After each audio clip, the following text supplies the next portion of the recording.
அன்பிற்கினிய சகோதரர்களே, வணக்கம். தானத்திலே சிறந்தது நிதானம் என்கிற தலைப்பில் ஒரு ஆன்மீக சிந்தனை. ஆன்மீக பாதையில் மனிதன் உண்மையில் தேடுவது பணம் அல்ல, புகழ் அல்ல, அதிகாரம் அல்ல. அவன் தேடுவது அமைதியே. ஆனால் அந்த அமைதியை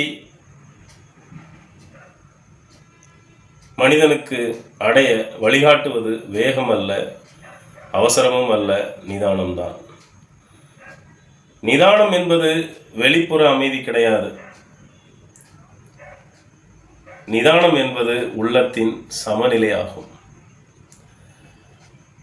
சூழ்நிலைகள் எவ்வாறு மாறினாலும் அதை மனம் தடுமாறாமல் நிற்பதே நிதானத்தின் அடையாளம். அவசரத்தில் பிறக்கும் சொற்கள் உறவுகளை சிதைக்கும். நிதானத்தில் பிறக்கும் சொற்கள் உறவுகளை சீராக்கும்.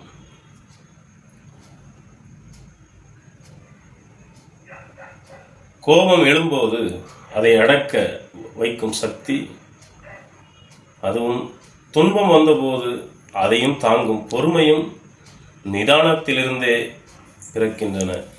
இதுவே மனிதனை மனிதனாக்கும் தானமாகும். பணம், பொருள், புகழ் என அனைத்தும் காலத்தால் அழியும். ஆனால் நிதானம் கொண்ட ஒரு மனிதன் எங்கே இருந்தாலும் ஒளியாய் விளங்குவான். அவன் பேசாமலே இருந்தாலும் அவன் வாழ்க்கையே பிறருக்கு பாடமாகும். நிதானம் என்பது ஒருவருக்குள் மட்டும் நிற்கும் செல்வம் அல்ல, அது சுற்றியுள்ளவர்களுக்கும் அமைதியை பரப்பும் அருள் தானமாகும். ஆன்மீகம் என்பது மலையிலோ மடத்திலோ மட்டுமல்ல, தினசரி வாழ்க்கையில் நிதானமாக நடப்பதே உயர்ந்த சாதனையாகும். அதனால்தான் பெரியவர்கள் சொல்வார்கள், தானங்களிலே சிறந்த தானம் நிதானம்தான் என்று. அனைவருக்கும் வணக்கம். அன்புடன் CS சிவா.